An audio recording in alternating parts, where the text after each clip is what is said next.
Welcome. Thank you for your patience. Thank you so much. I'm Liz Brailsford, President and CEO of the World Affairs Council of Dallas-Fort Worth. Thank you for joining us this evening. We're happy to see you. Welcome to this evening's program on Korean diplomacy, soft power, and its global impact with Jenna Gibson, PhD candidate in the Department of Political Science at the University of Chicago, and Yeeun Kim, Associate Dean of Faculty and Students at UCLA's School of Theater, Film, and Television. Joining us to moderate the conversation is Carl Ho, Professor of East Asia Studies at UTD here in Dallas. Obviously, UTD. This program would not be possible without the vision and support of our partners at the Korea Foundation. We are grateful to Shang-Shik Yoon for being with us tonight from Los Angeles. The Korea Foundation is a nonprofit public diplomacy organization established in 1991 to promote a better understanding of Korea and strengthen friendships in the international community. It is our pleasure to bring their mission together with ours at the World Affairs Council this evening, so thank you very much to the Korea Foundation. We'd like to recognize Consul General Yeeun Kim of the Republic of Korea in Dallas for the consulate's friendship and engagement with our council. And this evening, we are honored to be joined by Consul Shang Hyung-jun and Consular Officer Min-soon Kim. Thank you very much to both of you for being here this evening. Also joining us is the Director of the Dallas Office of Arts and Culture, Director Martine Philippe. Thank you for the work you do to make Dallas a more globally competent community. Thank you to our promotional partners. We're lucky to have several for this evening: the Dallas Asian American Youth Orchestra, Korean Society of Dallas, UT Arlington's Department of Modern Language, and SMU's Tower Center. The Council's Global Young Leaders program provides essential opportunities for educators and students to expand their global competence in international career prospects. Some of them are with us today. Students, thank you for being here. It means a lot. And thank you to Linda and Richard Schaefer for their generous support of our Global Young Leaders program. And I must give credit to our institutional members as well. So thank you to AT&T, Dallas Baptist University, Dallas College, Harwood International, Haynes & Boone, Lockheed Martin, NEC Corporation of America, PNC Bank, and Sidley Austin. And speaking of membership, if you are not a member of the council yet, please join us. We are a members-based organization, and it means a lot to us to have you join us. So please do become a member and check out our website at dfwworld.org to do so, and we really appreciate that. I'm going to tell you quickly about two events that we have coming up. The first one is October 19th, next Thursday, and we'll be hosting Fox News' chief political anchor, Bret Baier, in partnership with the Sumners Foundation, and he is going to be talking about the fragile American experiment, which I know that we're all feeling these days, so please do come engage in that conversation. Also, the following week on Wednesday, October 25th, we will be hosting our annual Gail Kopman History Lecture, and we will be having fellows from the Center for Presidential History, postdoctoral fellows, and they are going to be discussing globalizing U.S. cultural and ethical standards. It should be a really interesting conversation. Please come to that as well.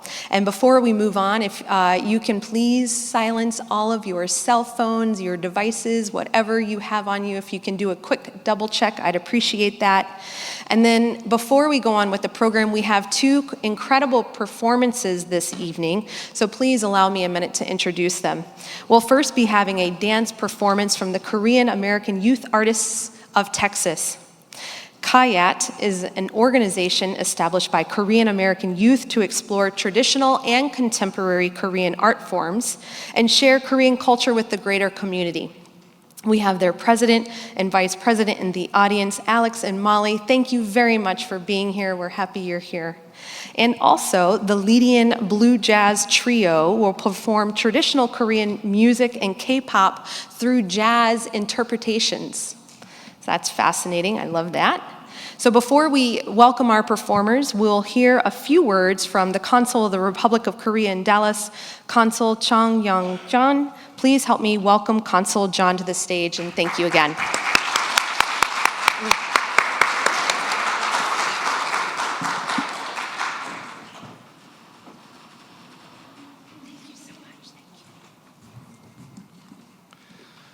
Ladies and gentlemen, good evening.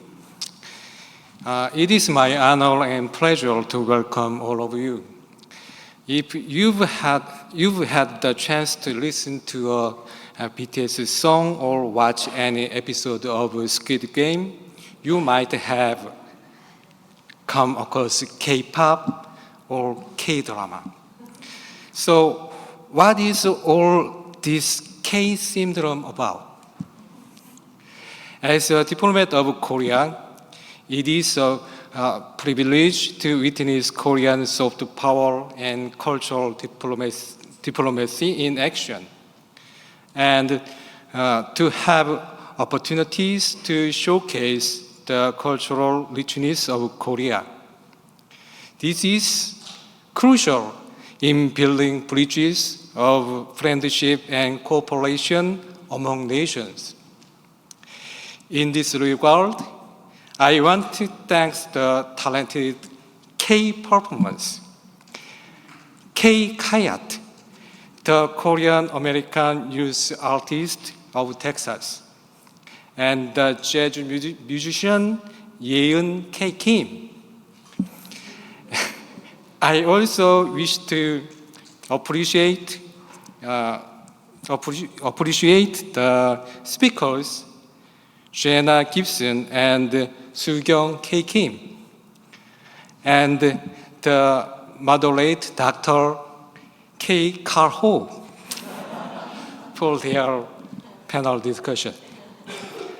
I hope we'll have more opportunities to introduce Korean culture to our Texan friends, fostering mutual understanding.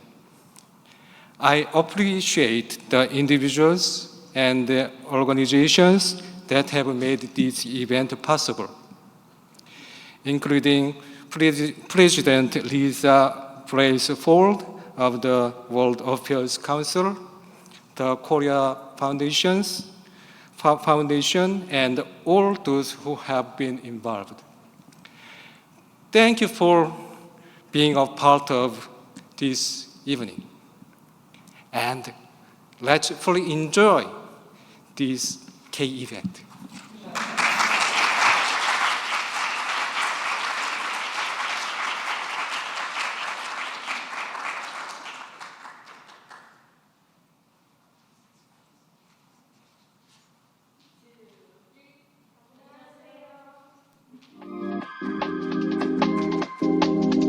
I'm super shy, but wait a minute while I make it mine.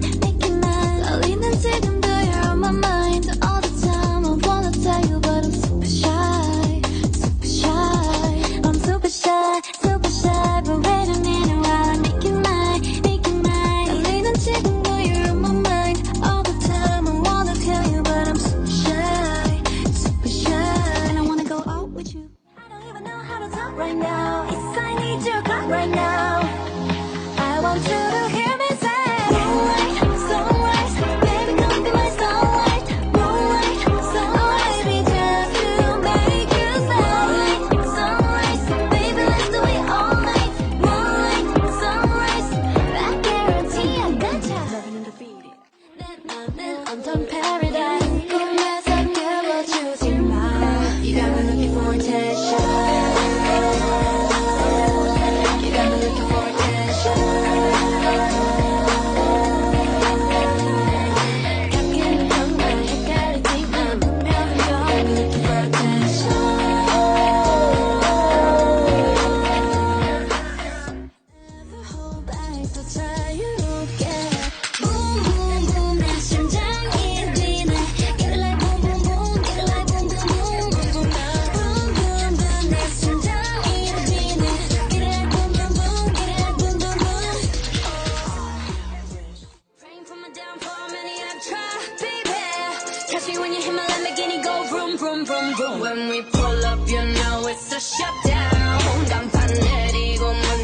shut down. Whip it, whip it, whip it, whip it. Whip it, whip it, whip it, whip it.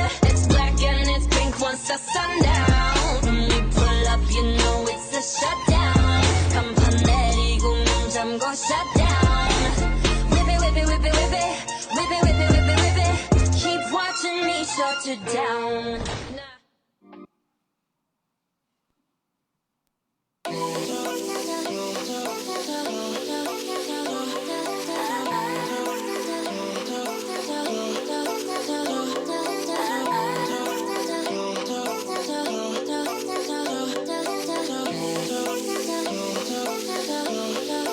One, two, three, four. Baby, got me looking so crazy. 빠져버리는 daydream. Got me feeling you. 나 또 말해줄래. 누가 내게 뭐래도 남들과는 달라 넌. Maybe you could be the one. 날 믿어봐 한번. I'm not looking for just fun. Maybe I could be the one. Baby, 예민하다 나 lately. 너 없이는 매일매일이 yeah. 재미없어 어쩌지. I just want you. Call my phone right now. I just wanna hear your line. Cause I know what you like, boy. You're mine. Can't make you like, boy. 내 지난 날들은 눈 뜨면 있는 cool. High boy 너만 원해. High boy 내가 전해. And we can go high. 나도 봐, yeah, 이렇게 봐. Take it to the sky. You know I have you, boy. 우리 가만.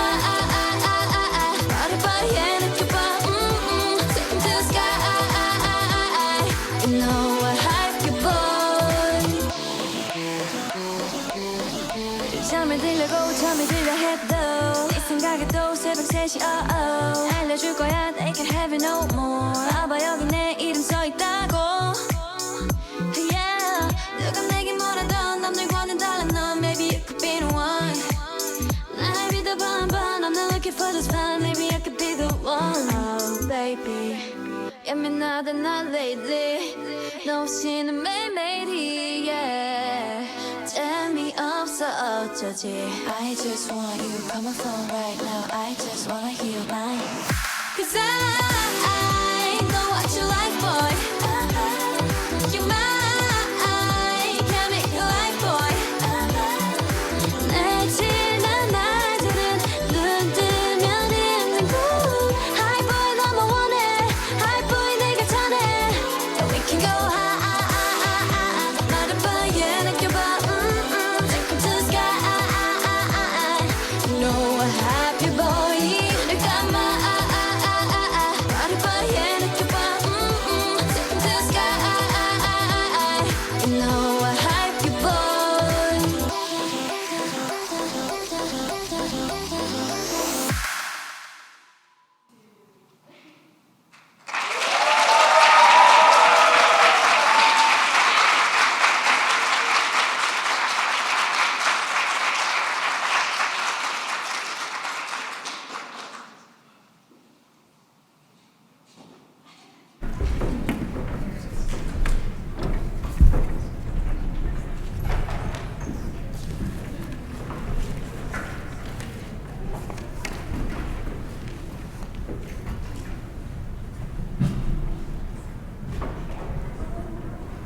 Thank you for having us.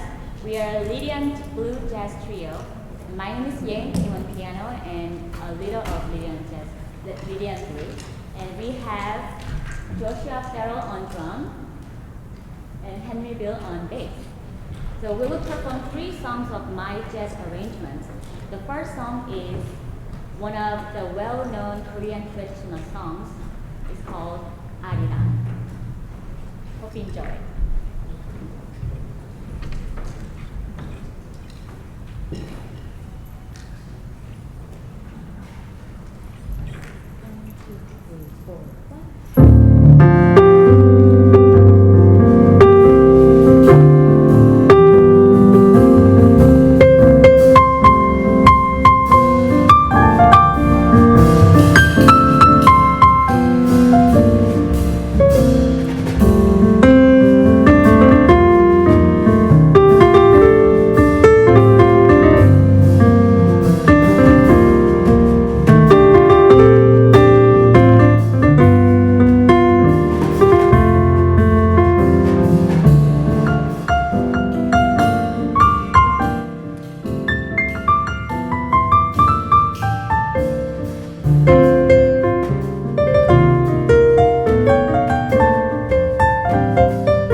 song is my jazz arrangement of a K-pop song, Love Dive, by Korean girl group.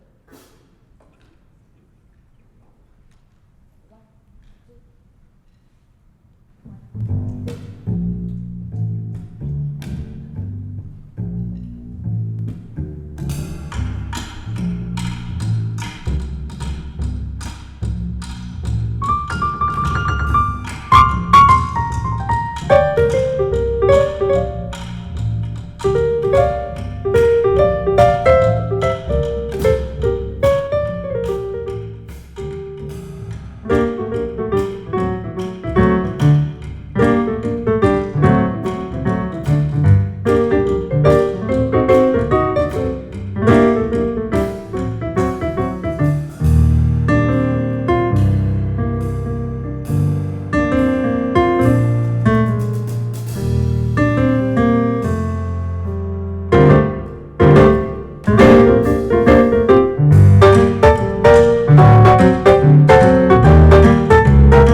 another jazz arrangement of mine, Daughter by BTS.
Wow. Oh my gosh. Let's give another round of applause to Kayat and Lydian.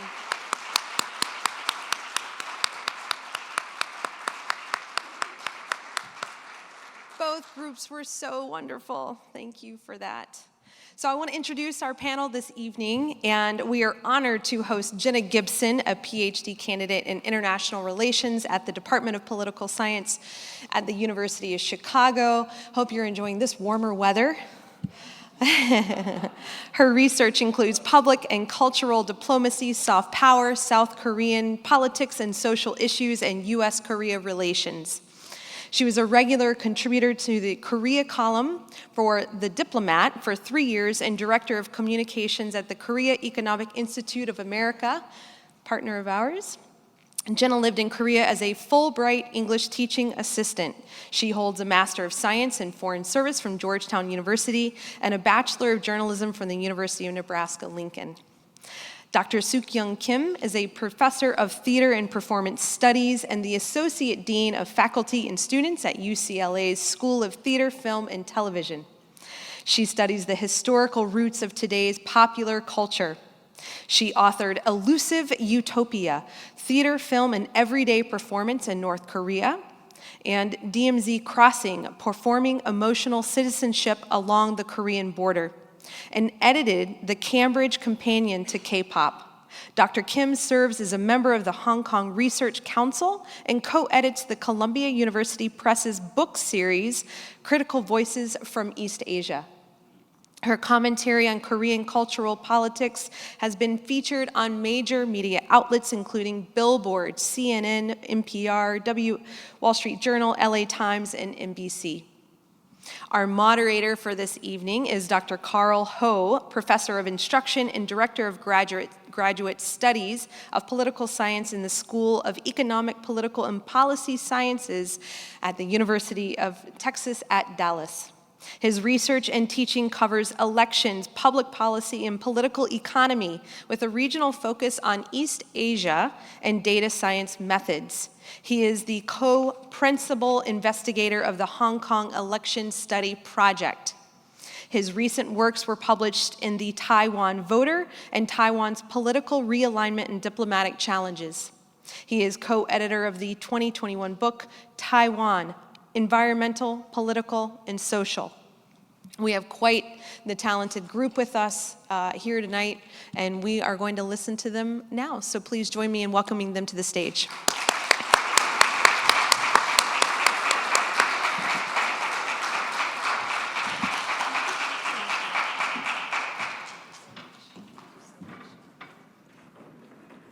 Thank you, President. Yeah, President. Yeah, thank you.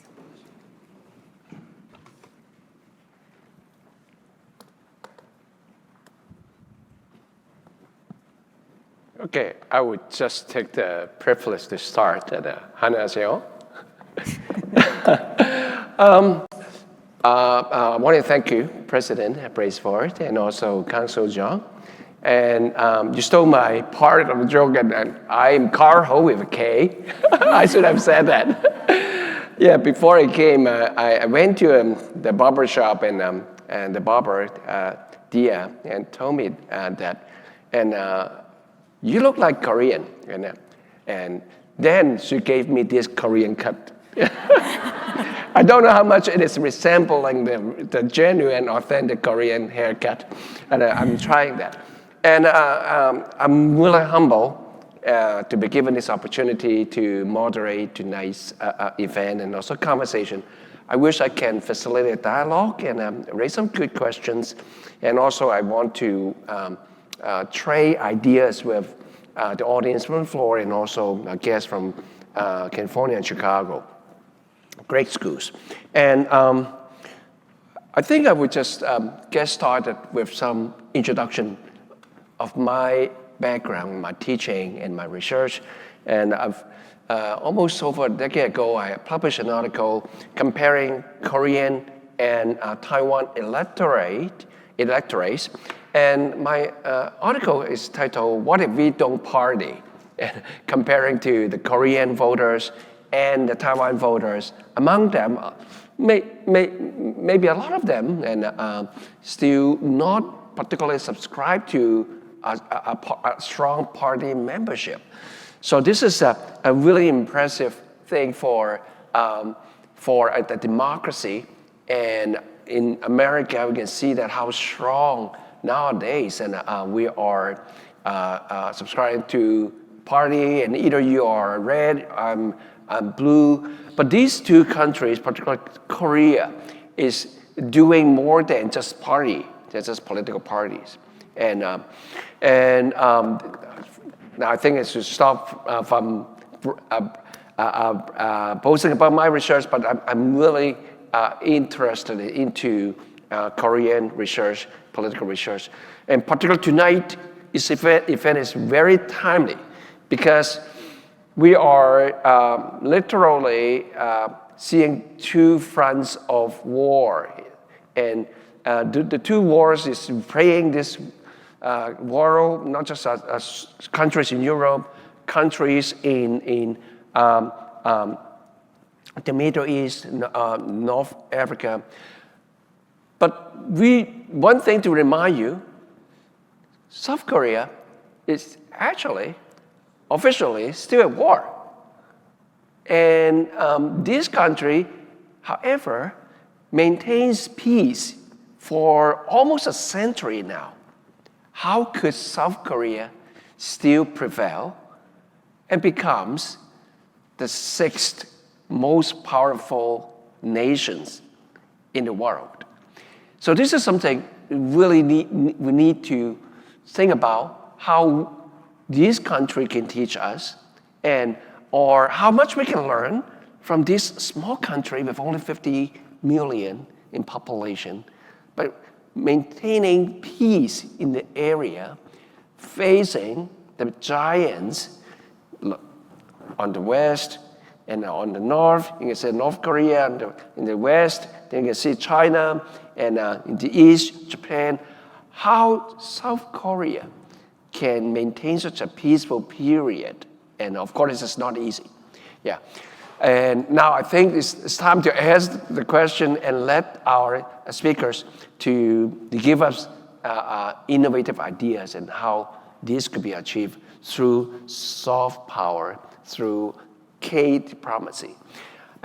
My first question I want to particularly bring to Professor Kim, Associate Dean Kim, and her research is really extensive and also spanning multiple areas and multiple disciplines. And one thing I want you to really briefly summarize how your research can bridge multiple disciplines and use Koreans and North Koreans as examples. So teach us how to understand from this apparently conflictual, but also very importantly, the cultural underpinnings that is pointing, could be the real direction of solutions of peace in future. Thank you. First of all, I would like to thank you all for being here, especially the co-sponsors of the event and all the audience members. I'm very touched to see very young audience member here. You guys are just really inspiring, so good for you. To answer the questions of how Korea could be studied, understood through multidisciplinary formations in academia is an interesting question. I try to address it all the time in thinking of explaining what I do. And this, I think, has a lot to do with what Professor Ho has been laying out in terms of Korea's very unique, precarious geopolitical place in this world. I don't think those two questions are separated. So let me get to the answer first and explain. So why is Korea best understood through multiple disciplines? And another side of that is, why does Korea have so much to say in today's world? And why are we listening to it and moved by it? I think Korea as a nation can be compared to a person. And this is my analogy of explaining things, so bear with me. It reminds me of a person who has been victimized, wronged so many times in their lifetime, but someone who refuses to stay a victim, someone who refuses to stay silent. And that's how I can summarize the history of Korea. And therefore, if you imagine a person like that with a life like that, that person has so much to say to you. And I think Min-Jin Lee, the author of Pachinko, summarized this so well in the opening sentence of her novel. History has wronged us, but no matter.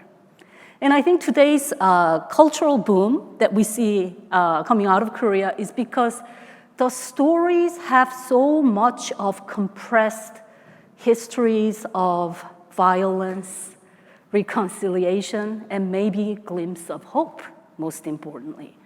And I think to really get to the bottom of this, you have to understand the emotions as well as geopolitical history. And I think this is why some type of multifocal lens to think of this very complex place called Korea is only a prerequisite. It's only a starting point. I don't know how else to do it, to be honest. So in a way, yeah, I'm gonna stop there, and perhaps some people might have questions later. And just as was introduced many times, I'm a media scholar, I'm a cultural historian, and I don't have a thorough background like Jenna or Dr. Ho, who does political science in its own full force. So I will stop here, and perhaps you can ask more questions later. Yeah.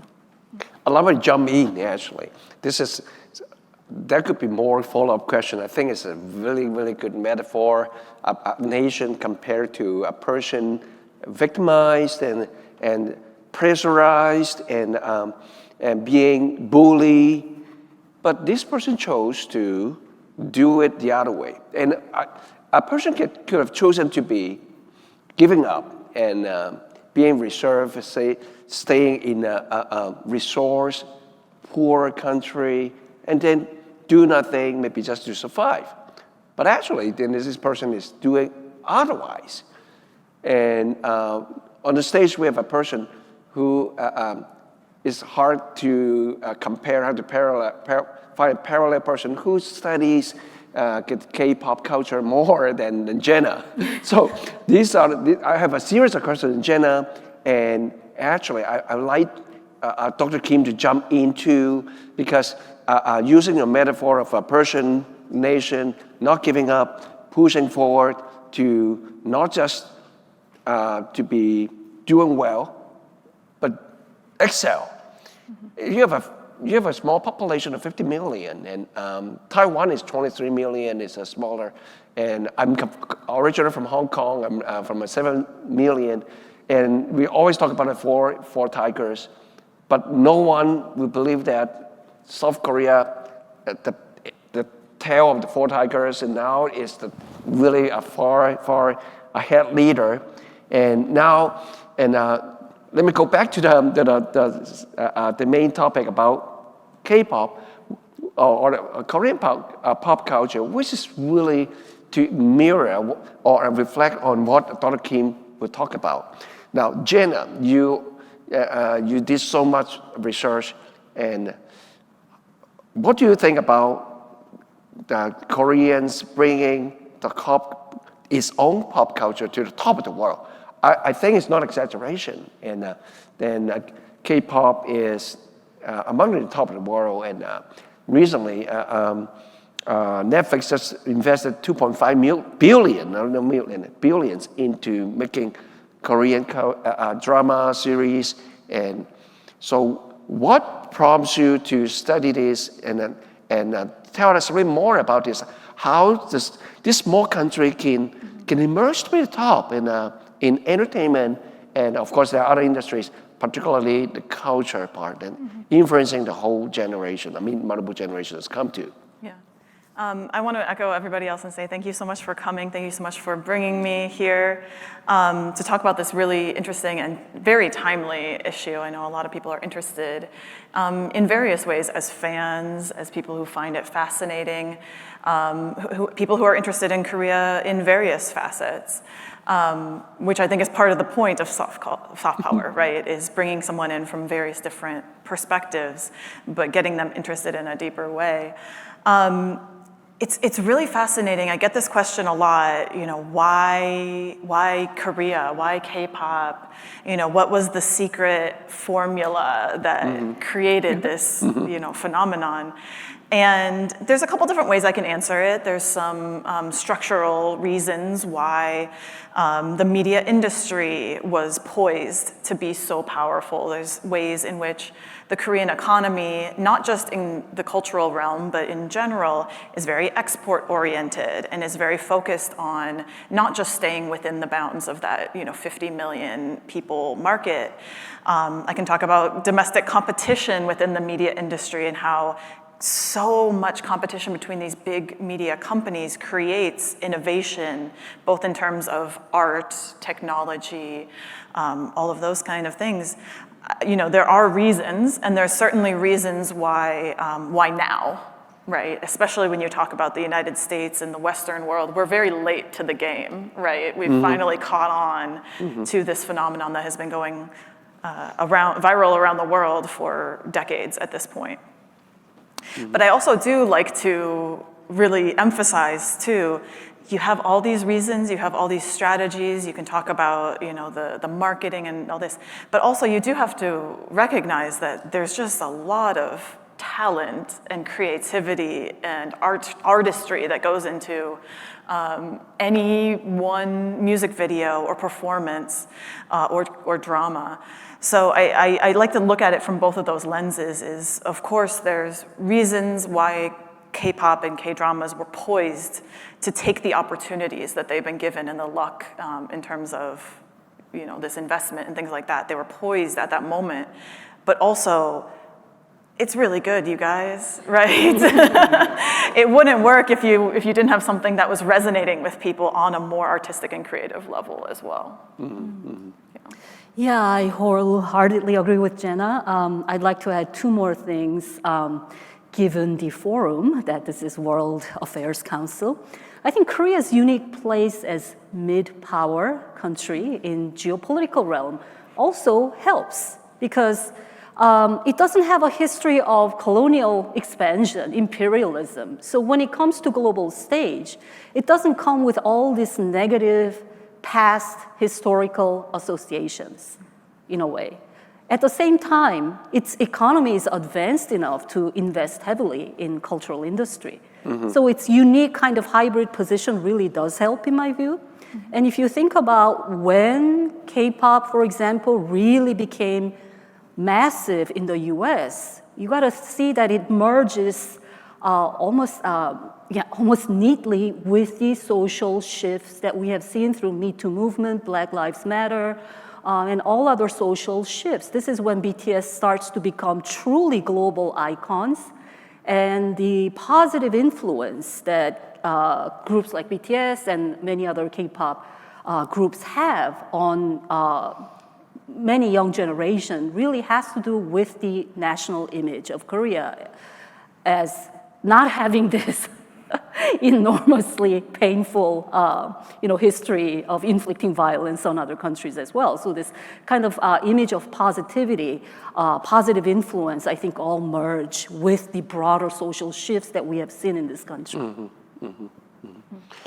Yeah, as a political scientist, I like to bring in some scientific methods in finding, explaining the phenomena like South Korea. One method we use is called comparative method. And we compare other East Asians, just focus on East Asians. And you don't see a country which is small but still positive, still good in many things. And Taiwan is really good at semiconductors, and it's top in the world. But South Korea can do some semiconductors too. And Singapore is really good at financial services, but you have a very strong in financial sector too, and you manage well. And not to mention the other industries like automobile and the big data now, and telecommunications, and now the latest leader in the world is a military industry. And such a small country can excel in multiple areas. So now let's go back again to the entertainment industry. It's also really good in multiple things. K-pop and Korean series and TV series, Korean movies, and now also Korean comics. And I mean, in case you don't know that, Korean comics is also becoming looming large in U.S. So Jenna, you study this intensively about this. You put 4 stages of this K-pop developments, how it not just become ubiquity in East Asia, but also in U.S. How do you explain the success of this in the face of Japan, in the face of maybe U.S. U.S. has its own very famous entertainment industry too. So how Korea again rises to the current stage, and can you explain, will there be a 5th, 6th stage, or what those stages will be? Yeah, so I'll answer the question about kind of how we got here, and especially compared to some other countries. You know, Japan is a very apt comparison because when I was in high school, I'm dating myself, sorry. When I was in high school, anime, J-pop were much more popular than K-pop. It was still kind of rising at the time in the US. But that really flipped, and I think it was largely to do with the internet and mostly YouTube at the time.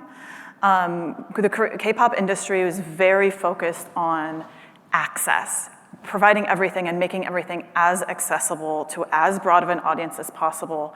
And, you know, they were a little bit less worried about the protectionism. You know, if you put your music video on YouTube, someone could watch it for free. You're not necessarily selling an album, but can you get that person to be a fan? Can you get them to click more? Can you get them to be interested in going to a concert later on? It was more of a long-term investment in that sense. In contrast, I'll give you a short story about my recent experience trying to buy a Japanese album for my favorite K-pop artist. And I had to, and this was within the last few months, I had to hire someone to buy it to their Japanese address because you can't buy it without a Japanese address. And then they had to send it to me in the United States. Meanwhile, for the latest K-pop album, I can go to Target. Literally, I can go to Target. So it's just a completely different mindset. And I'm not saying that this is bad or good, it's just a completely different mindset of making things as accessible as possible. You know, even if you might lose a few dollars here and there to, you know, piracy or something like that, you're creating a fan base and a community that is spending so much time and energy, you know, getting into these things, versus, you know, the kind of more protectionist stance that the J-pop industry and the Japanese music industry has taken. And that's partially because they have a much stronger domestic music market and they don't need to go abroad as much. Now, on your second question of, you know, are we seeing kind of a new wave or a new version of K-pop kind of mainstreaming in the United States? I would say yes, but not necessarily in the way I expected. I think COVID had a lot to do with that. I wrote an article in 2019, so it was right before the COVID pandemic, and I said that right now, at that time, we were in this mainstreaming phase. You saw groups like BTS going on Ellen, Colbert. I mean, these are fully mainstream television shows. I got texts from, you know, like my grandma saying, oh, there's Korean boys on the TV, do you know who they are? You know, like people who would have no idea were able to see these artists and potentially be interested in finding out more. Now I think we still have that, but it's interesting that it's moved a lot more online as we've gotten a little bit less of focus on those more mainstream or general audience platforms in general, and especially during COVID. I think It's normalized, it's in the background. You'll find these artists going on places like BuzzFeed or other YouTube channels in a much more average and normal way. But I think it's less about those big moments of, oh, so-and-so is attending, this group is attending the VMAs. I don't think we care about that as much anymore. Fans don't, beyond just, okay, that's great, I'll watch it. And that could be, I think, a really good thing. It's become very normalized in the United States as well. I just like to kind of back up on what Jenna said about making Korean culture accessible. It's true. I think can't imagine without the new media consumptive model around YouTube and all these platforms. And on the flip side of that accessibility is participatory culture, in my view. The reason at least K-pop has become so huge and mainstream is because it allows people to participate in it. We've seen Kayat, hard act to follow. I was really enjoying it. So this kind of social dance culture that makes people participate in it, practice it, has become a really important aspect of making it more mainstream. And I'd like to kind of push that a bit further in a critical way. Like K-pop market has become so big, its audience truly global, and yet, are we seeing the reciprocal kind of exchange of cultural influences when it comes to the expressions that we see in K-pop? I mean, that's, I think, kind of going on to the future, what lies on the horizon, what needs to be done. And again, to fall back on the comparison to a person, I mean, you might find a very attractive, interesting person, but if that person is all about telling my story and never hearing back what you have to say, it no longer becomes an interesting dialogue. So I think as an industry, K-pop has to be really aware of much more complex kind of exchange and flow of influences rather than trying to push on its previous model. And I think we're seeing that already with so many multicultural, multiracial K-pop idol groups now trying to make their way into the industry. And I personally think it's a great thing. Yeah. And let's jump directly into one of the subtopics about soft power. I think we are seeing this really transcending into not just success, a lot of income or GDP, but more importantly, what generally called soft power. Now, I think I will not go with the definition of soft power by Joseph Nye, but actually there's more dimensions of that. And how much you think the cultural ubiquity of South Korea will transcend the soft power to make the world change or influence other countries, particularly your neighbors and also US too, maybe, We'll quickly address this, maybe 1 minute. I'll try to be quick. It's a really hard topic. It's really interesting and fascinating. I want to go back a little bit, and it's hard as someone who studies international relations not to think of soft power as the opposite of hard power, of military strength, economic strength, these like coercive and potentially violent versions of power in the world. And that's where the idea of soft power originally came from in the 90s, was we have this focus on violent power. Is there another way, right? That was deliberately the purpose of creating this concept. And sometimes I struggle a little bit because the way that it came from this, part of international relations is there a way we can influence other countries and get them to do what we want through something other than guns or sanctions or money, things like that. But that still is, a little bit of, influencing, putting power on other people. It's not fully cooperative, it's not fully neutral, right? And so I struggle sometimes when it comes to things like K-pop, dramas, all these things, because I don't know how much number one, I'm not sure how much you want it to be like a coercive power in that same way. And then number two, I think it forces us to think about it in terms of, what is the goal? What is the foreign policy goal? What is the political goal of using this culture as a soft power tool?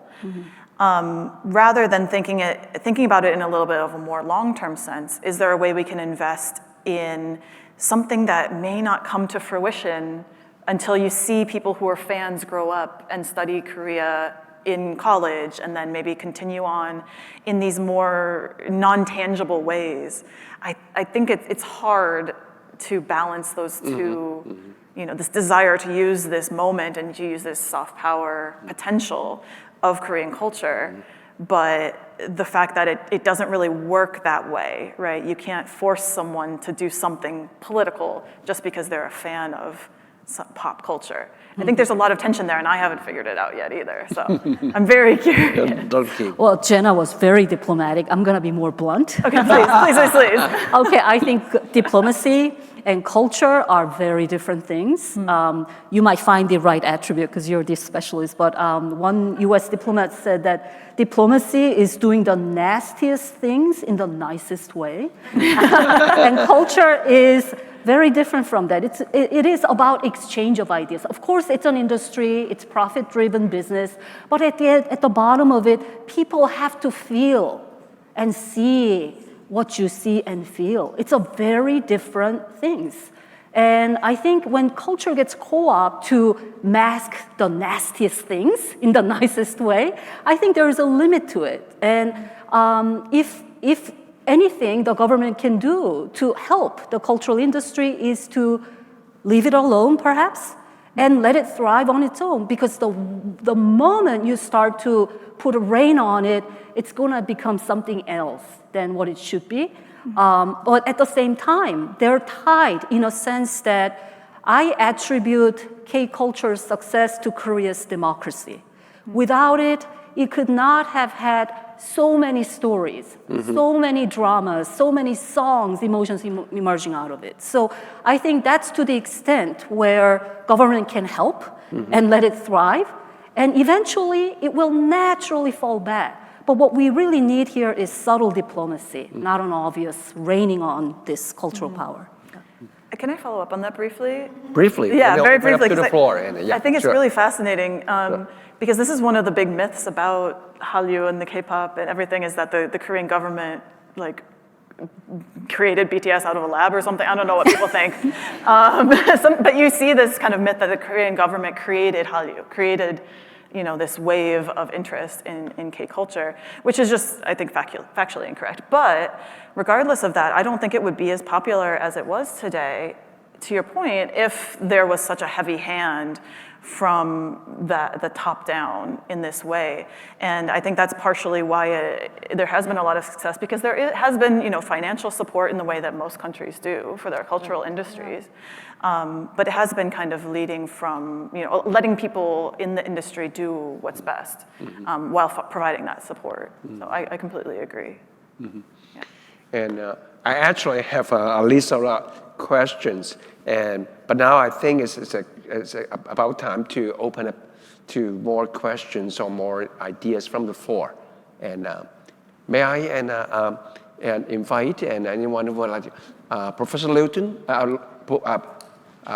Pelton and Luke Pelton. Yeah. And very interesting. So at the outset, you had talked about how these countries, if I date myself, if you go to Cantopop, J-pop, and now K-pop, to what extent, agreeing that's a very organic process, I think you've all said that, to what extent has overseas affluence and influence helped? So if you look at overseas Cantonese, K-pop, J-pop, obviously very outward, global economic and political outreach, to what extent has this impacted the popularity or the spread of K-pop?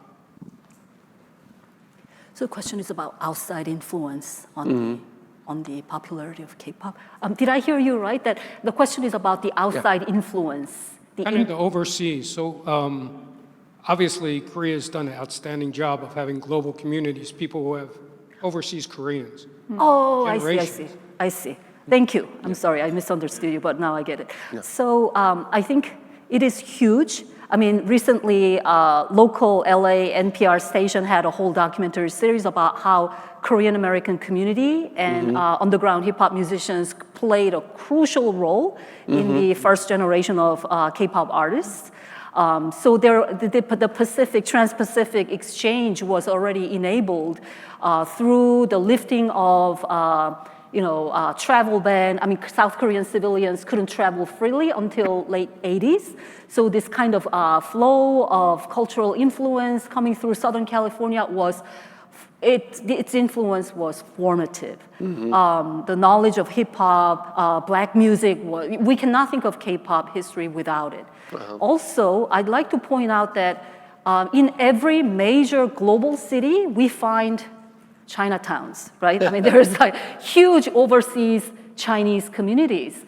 And I personally saw how those overseas Chinese communities also became spots where Korean pop culture became introduced gradually to outside markets.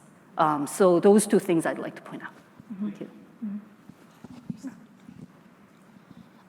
Sorry, this might take a sec, but I went to the Middle Eastern talk last year, and they talked about how Westernization was a political power the U.S. had, and how it impacted people coming to U.S. schools and things as such. And I was wondering if you think that this will happen with like maybe a Koreanization and people moving to Korea maybe, and if you think that like countries, for example, China will follow suit once they see this all happening. Yeah. I would say that's definitely already happening. You see a huge influence or influx of students from all over the world, especially Southeast Asia, trying to come to Korea to study at Korean universities, for example. You have people just coming for tourism, coming for concerts. I mean, the people who travel, just truly only for their fandom activities. It's actually very common at this point.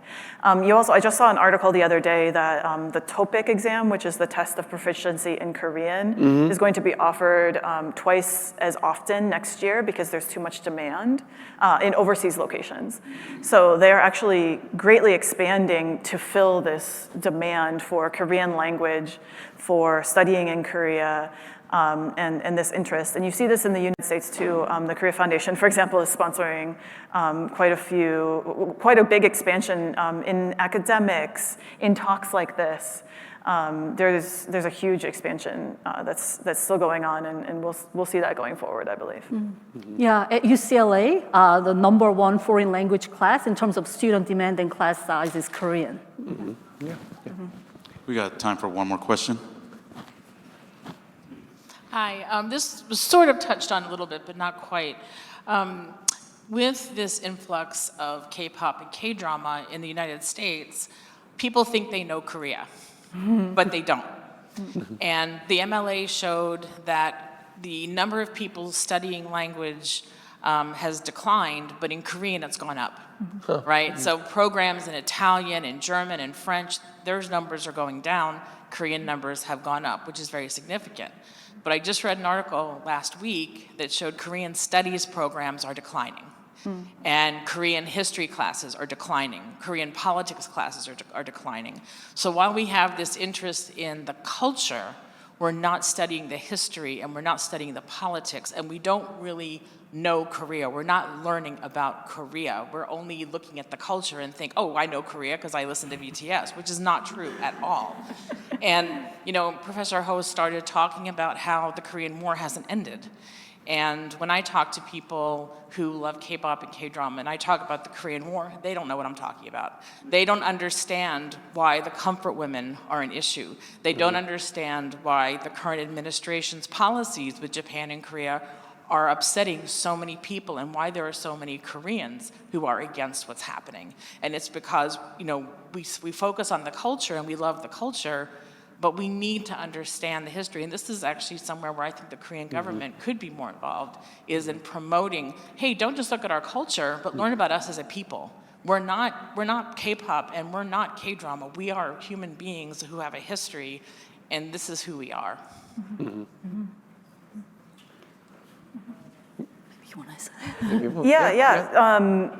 I definitely agree, and I think that's one of the ways where, coming back to the idea of soft power, this idea that Korea has K-pop and it has BTS, it has Squid Game and all that, which legitimately very great, and therefore it has soft power. That's where I think we're talking about complicating that a little bit, and that's where I think exchange programs, studying abroad, not just studying the language, but actually having the opportunity to go abroad and experience.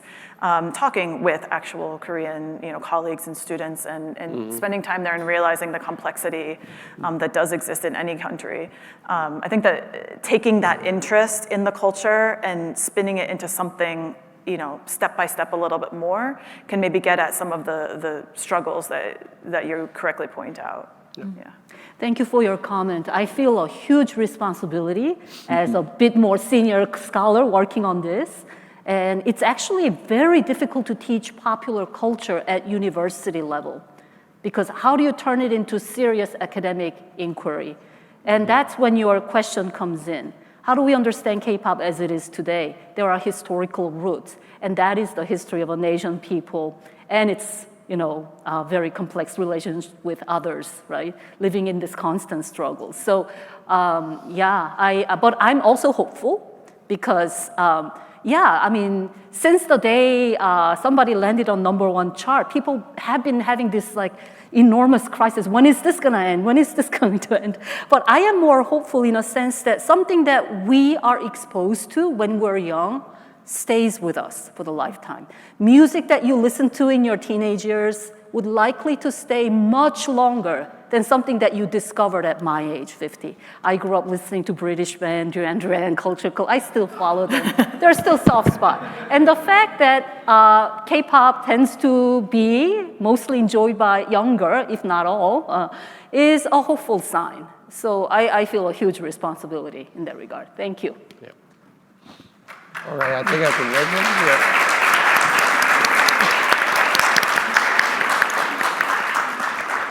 Carl, Jenna, Suk-young, thank you so much for that conversation. It is fascinating, truly. I really enjoyed that. We have a small token of our appreciation, but thank you for that conversation.